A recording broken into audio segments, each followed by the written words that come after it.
Good morning, class. This is Divya from Dr. Om Prakash Institute of Management and Technology. This is your research methodology class, and in today's class, we will discuss non-probability sampling.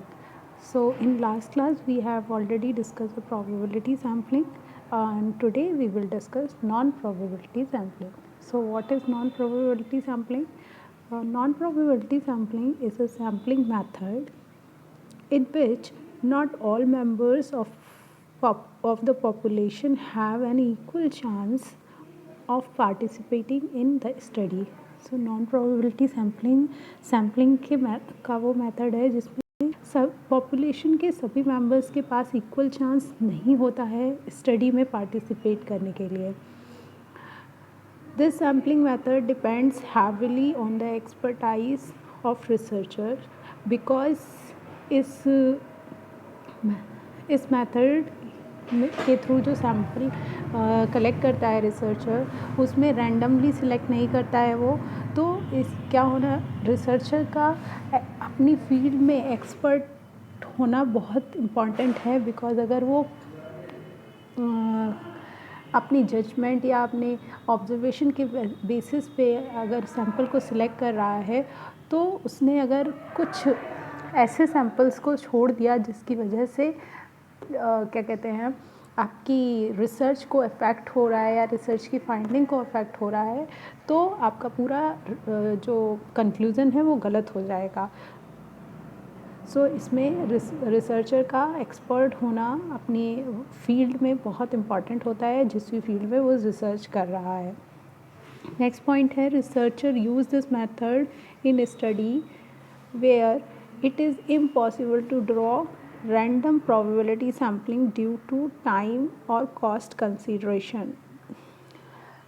ये इस method का use researcher उन studies के लिए करता है जहाँ पर रैंडम प्रोबेबिलिटी सैम्पलिंग को ड्रॉ करना इम्पॉसिबल हो टाइम या कॉस्ट कंसिडरेशन के कारण.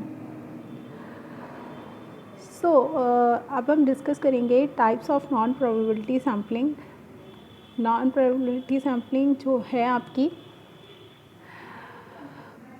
उसका फर्स्ट टाइप है कन्वीनियंस सैम्पलिंग. हम कन्वीनियंस के अकॉर्डिंग या रिसर्चर कन्वीनियंस के अकॉर्डिंग जो सैम्पल सिलेक्ट करता है उसको हम कहते हैं कन्वीनियंस सैम्पलिंग.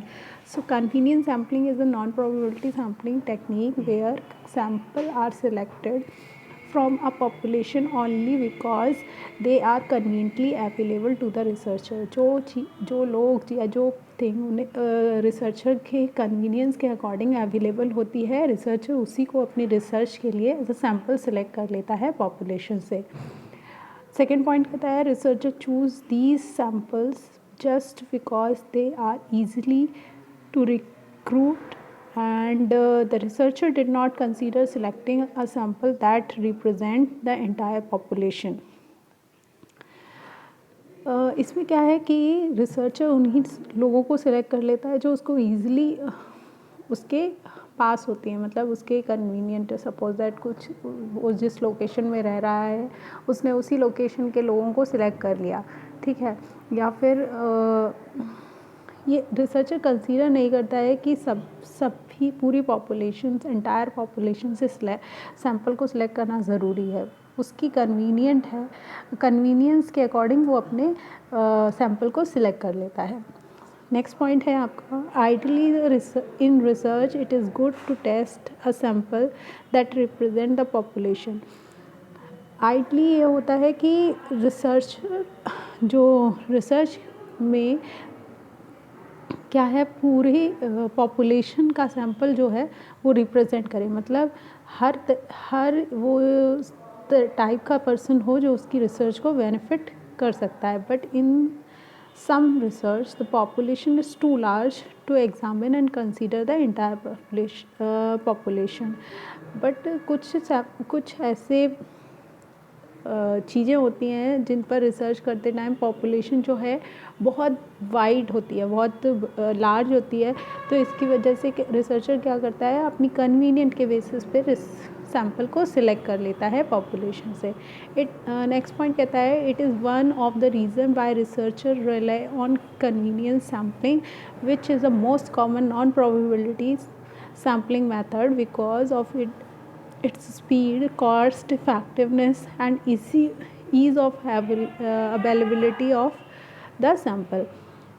जब रिसर्चर को जो बहुत जल्दी कोई रिज़ल्ट प्रोवाइड करना होता है, स्पीड बहुत जल्दी ज़रूरी है, तो इसकी वजह से वो क्या करता है, कन्वीनियंस के बेसिस पे सैंपल सेलेक्ट करके अपना रिसर्च जो है रिसर्च का कंक्लूज़न ड्रॉ करता है, जिससे कि cost effectiveness ease of ability होती है।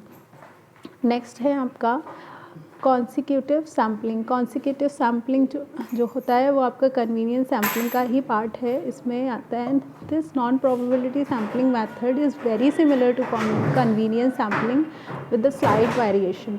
कुछ छोटा सा वेरिएशन होता है इसमें और कन्वीनियंस सैम्पलिंग में।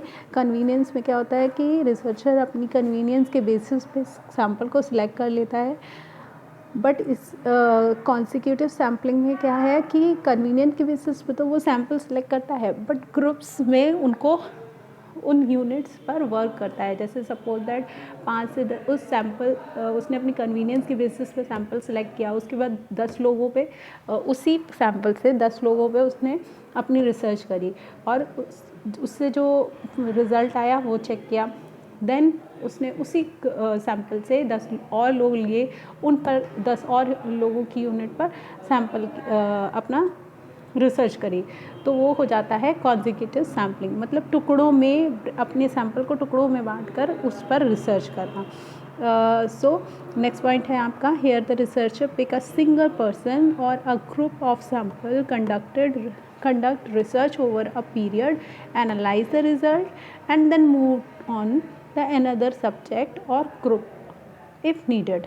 सो अगर उसको जैसे उसने मैंने बताया आपको कि 10 लोगों पे उसने रिसर्च करी उस सैम्पल से और उसको जो रिज़ल्ट आया उससे अगर वो सेटिस्फाई है उसके एनालिसिस से, उसके रिज़ल्ट से, तो वो आगे के ग्रुप्स के ऊपर या पर्सन के ऊपर रिसर्च नहीं करेगा। बट अगर नहीं है और अगर उसे लगता है कि ज़रूरी है कि और लोगों पर भी रिसर्च करना है, इसका जो कंक्लूज़न है वो सही नहीं आ रहा है, तो वो और लोगों पर भी रिसर्च करेगा, तो वो हो जाता है आपका कॉन्सिक्यूटिव सैम्पलिंग।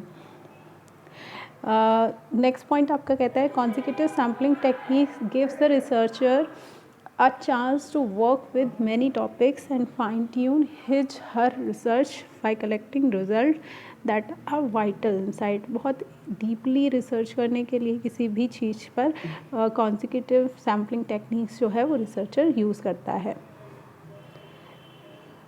नेक्स्ट है आपका कोटा सैम्पलिंग। कोटा सैम्पलिंग का मतलब होता है बेसिकली कोटा में सैम्पल को कलेक्ट करना। देख लेते हैं इसमें hypothetically consider research want to study the career goal of male and female employ in the organization. There are 500 employees in the organization, also known as the population। To understand better about a population, the researcher will need only a sample, not the entire population। Further, the researcher is interested in particular strata within the population। Here is where coda sampling help in dividing the population into strata or group।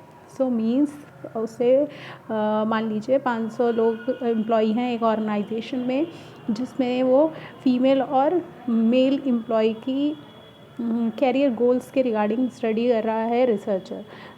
तो इसमें क्या है, उसने कोटा के basis पे mail और female को select किया और फिर उन पर रिसर्च करी। मतलब मान लीजिए 25% उसने फीमेल ग्रुप से लोग लिए और 25% मेल ग्रुप से लिए, तो वो क्या हो गया, एक तरीके का कोटा हो गया। इसके बाद है आपका judgmental and purposive sampling. Judgmental sampling the sample are selected based purely on researcher's knowledge and credibility.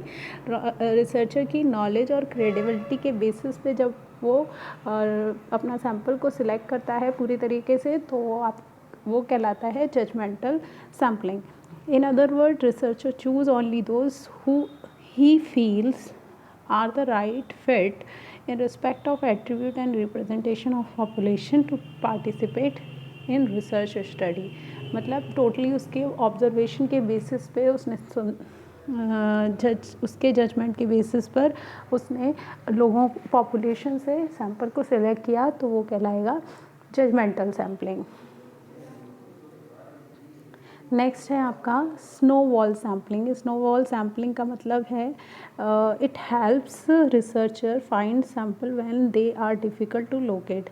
जब सैम्पल जो है वो फाइंड आउट करना बहुत डिफ़िकल्ट होता है रिसर्चर के लिए, तो स्नो वॉल सैम्पलिंग का मेथड का यूज़ करता है। Researcher use this technique when the sample size is small and not easily available.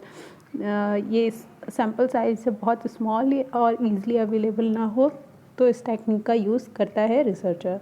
This sampling system works like a referral programme. ये सैम्पल टेक्निक जो है वो रेफरल प्रोग्राम की तरह वर्क करती है।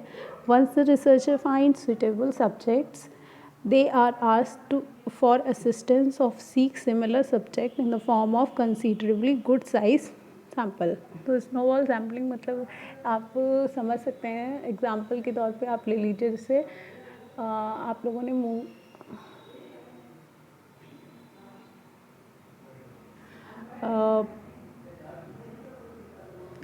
जैसे मतलब कि कोई किसी चीज़ पे सैंपल हुआ, मतलब उसने क्या किया रिसर्चर ने कि एक क्वेश्चनियर भरने के लिए दिया 10th क्लास के स्टूडेंट को। अब उसने कहा कि उस स्टूडेंट से जिससे उसने क्वेश्चनियर बनाया है कि आप अपने ही जैसे जो आपकी तरीके की सोच रखते हो लोग उस या आप उनको भी, जैसे उसका रिसर्च टॉपिक था कि एग्ज़ाम से डर स्ट्रेस में आ जाते हैं स्टूडेंट, तो उसी तरीके के लोग स्टूडेंट से आप क्या करिए आगे और क्वेश्चन दिए उसको कि फिल कराने के लिए। तो उसने तो मतलब रिस्पोंडेंट से ही आगे की रिसर्च करवा लेना, असिस्ट कर लेना एक तरीके से, तो वो कहलाता है स्नोबॉल सैम्पलिंग।